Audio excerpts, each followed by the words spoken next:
وہ آدمی جس میں تنہائی میں اللہ کا ذکر کیا، اللہ کو یاد کرنے بیٹھ گیا، کوئی دیکھنے والا نہیں تھا، وہ تنہا تھا، حجرے میں تھا، اپنے بند کمرے میں تھا، اپنے رب کو یاد کیا۔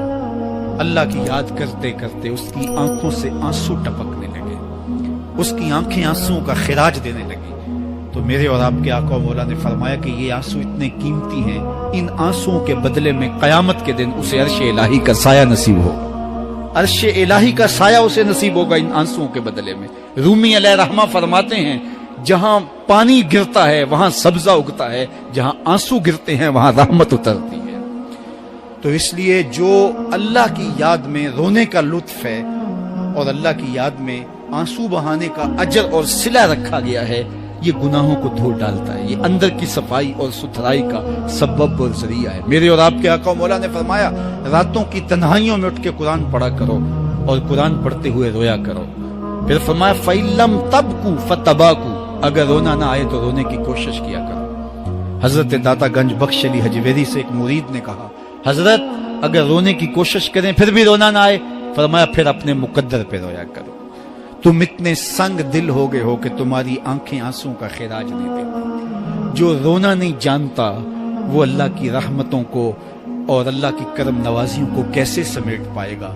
بچہ روتا ہے تو ماں دودھ دیتی ہے، جب بندہ اللہ کے حضور الہاؤ زاری کرتا ہے، عجز کرتا ہے، انکساری کرتا ہے تو اللہ کی رحمتوں کو جوش آتا ہے اور اللہ تعالیٰ کی رحمتیں اس پہ برستی ہیں اور اس کے نہ صرف گناہ معاف ہوتے ہیں بلکہ اللہ تعالیٰ اس کے گناہوں کو بدل کے نیکیوں میں تبدیل کر دیتا ہے۔ ایک فقیر تھا، ملنگ درویش، اللہ کا بندہ، اس کی عادت یہ تھی کہ اپنے ڈیرے پہ آنے والوں کو کھلاتا، ان کو پلاتا، ان کی ضروریات کا خیال رکھتا، لیکن کو مالی آسودگیاں نہیں تھی۔ ہوتا یہ تھا کہ بعض اوقات لوگ آتے تو ادھار لے کر کے وہ لوگوں کو کھلا دیتا۔ خیر چونکہ فقیر کا مزاج یہ ہوتا ہے کہ لوگ آئیں اس کے ڈیرے سے کھائیں۔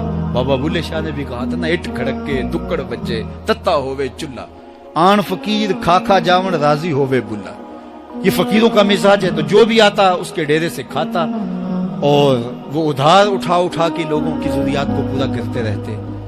وقت آخر آ گیا، جن لوگوں نے ادھار دیا تھا وہ سارے تقاضا کرنے آ گئے۔ اب بابا جی کو کیا فکر لاحق ہے کہ یہ میرے مہمان اور میں ان کو کچھ پیش کرنے کی صلاحیت نہیں رکھتا۔ ایک بچہ تھا، وہ کچھ سامان بیچ رہا تھا، پتیسا بیچ رہا تھا یا کوئی اور چیز بیچ رہا تھا۔ اس نے گلی سے گزرتے ہوئے آواز لگائی، خادم کو کہا سے بلا کے لاؤ، کہا تم بیچ رہے ہو تو میرے مہمانوں کو کھلا دو۔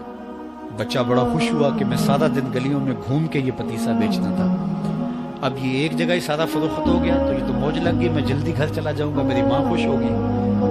تو سارا ان مہمانوں کو کھلا دیا گیا اور اس کے بعد کہا بابا جی پیسے؟ کہا تم بیٹھ جاؤ، جب ان کو ملیں گے تو تجھے بھی مل جائے گا۔ وہ بیٹھ گیا، 2 4 10 منٹ بیٹھا تو بچہ تھا، پھر کھڑا ہو گیا، بابا جی پیسے؟ کہا جب ان کو ملیں گے تو تجھے بھی مل جائے گا۔ پھر آدھا گھنٹہ گزرا تو پھر اس نے کہا بابا جی پیسے؟ میری ماں میرا انتظار کر رہی ہے، ہمارے گھر کا چولہا اسی سے جلتا ہے، میں یہ پیسے لے کر جاؤں گا اور میری ماں کوئی ہنڈیا خریدے گی اور ہم شام کا گھر کا کوئی سلسلہ کریں گے۔ کہا بیٹا جب ان کو ملے گا تو تجھے بھی مل جائے گا۔ بچے نے رونا شروع کر دیا، یتیم بچہ تھا، اس کا سارا آسرا یہی تھا، اس نے رونا شروع کر دیا۔ جب بچہ رویا اللہ کی رحمت کو جوش آیا، کوئی مرید نذرانہ لے کے ان بزرگوں کے پاس آ گیا اور اشرفیوں کی بھری ہوئی تھیلی پیش کی۔ وہ اتنے پیسے تھے کہ اس بچے کو بھی دیے، جتنے لوگ آئے تھے سب کا قرض چکایا، کہا جاؤ گھروں کو۔ تو سب نے کہا بابا جی ہم صبح سے بیٹھے ہوئے تھے تو یہ نذرانہ دینے والا صبح سے نہیں آیا، تو اب کیسے آ گیا؟ کہا صبح سے تمہارے اندر کوئی رونے والا نہیں تھا، ایک رونے والا آیا تو باقیوں کا بھی کام بن گیا۔ بعض اوقات کسی ایک شخص کی وجہ سے باقیوں کی خطائیں بھی معاف ہوتی ہیں۔ آج ہم اجتماعی طور پہ تا حد نظر اندر باہر اوپر نیچے اتنے لوگوں کے ہجوم میں اللہ کی بارگاہ سے یہ توقع رکھتے ہیں کہ مالک کتنے ہجوم میں کوئی ایک تو ہوگا جو تیرا لاڈلا ہوگا، کوئی ایک تو ہوگا جو تیرا بہت قریبی ہوگا، کوئی ایک تو ہوگا جس پہ تیری رحمتیں برسیں گی۔ تو مالک اس کے صدقے سے ہماری خطائیں بھی معاف کر دے، ہمارے گناہ بھی معاف کر دے۔ کوئی ایک رونے والی آنکھ مل گئی تو باقیوں کا بھی کام بن جائے گا. اٹھ فریدا ستیا تے میلا ویکھن جا, وت کوئی بخشیا مل جاوے تے تم ہی بخشیا جا. میرے مالک ہم سب کی خطائیں معاف کر دے, ہم سب سے درگزر فرما, اور ہم سب کے باطن کو ستھرائیاں دے دے, ہمارے اندر کو پاکیزگیاں دے دے. بہت وقت میں نے اور آپ نے صاحب گزار لیا, تیزی کے ساتھ زندگی بیت رہی ہے. میں اگر اپنے آپ کو دیکھوں تو میری زندگی کتنی بہاریں کاٹ چکی ہے.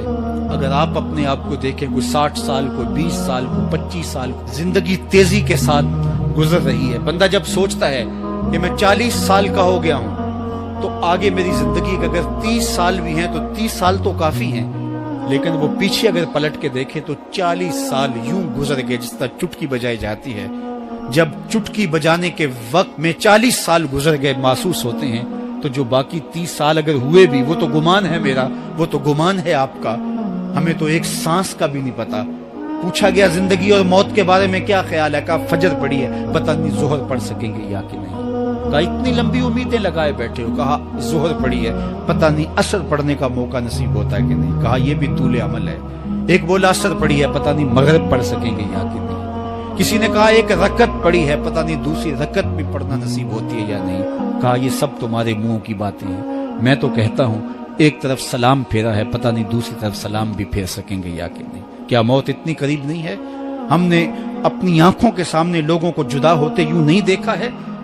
ہم کہتے ہیں اس کی خبر سنا رہے ہو موت کی, یہ تو میں نے ابھی سبزی والی دکان پہ دیکھا تھا. لیکن جب موت آتی ہے تو ایک لمحے کا تقدم اور تاخر نہیں ہوتا.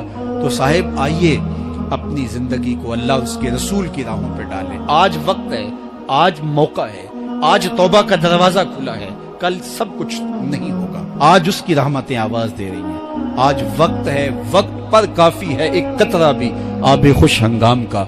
جل گیا جب کھیت برسا می تو پھر کس کام کا. اب آئیے سنیے, اس کائنات کے اندر ہمیں وہ خواتین ملیں گی جو پردے کے پیچھے تھی, لیکن پردے کے سامنے ماں نہیں آئی, عبد القادر جیلانی آئے. ماں پردے کے پیچھے تھی, پردے کے سامنے فرید الدین گنج شکر آئے. ماں پردے کے پیچھے تھی, مہر و ماں نے بھی آنچل نہیں دیکھا, لیکن پردے کے سامنے کربلا میں حسین ابن علی آئے. تو یہ پردے کے سامنے آئے, وہ پردے کے پیچھے تھی. تو جب مائیں پردے کے پیچھے ہوں تو پھر بیٹے جو ہیں وہ پردے کے سامنے آ کے وہ نقش ثبت کرتے ہیں کہ جو لوگوں کے زندگی کے نقوش کو جو ہے وہ اجال دیتے ہیں اور تقدیر بدل دیتے ہیں. تو اس لیے ماؤں کی ذمہ داریاں گھر سنبھالنا ہے. جب مائیں گھر سنبھال لیتی ہیں تو بیٹے بہر و بر سنبھال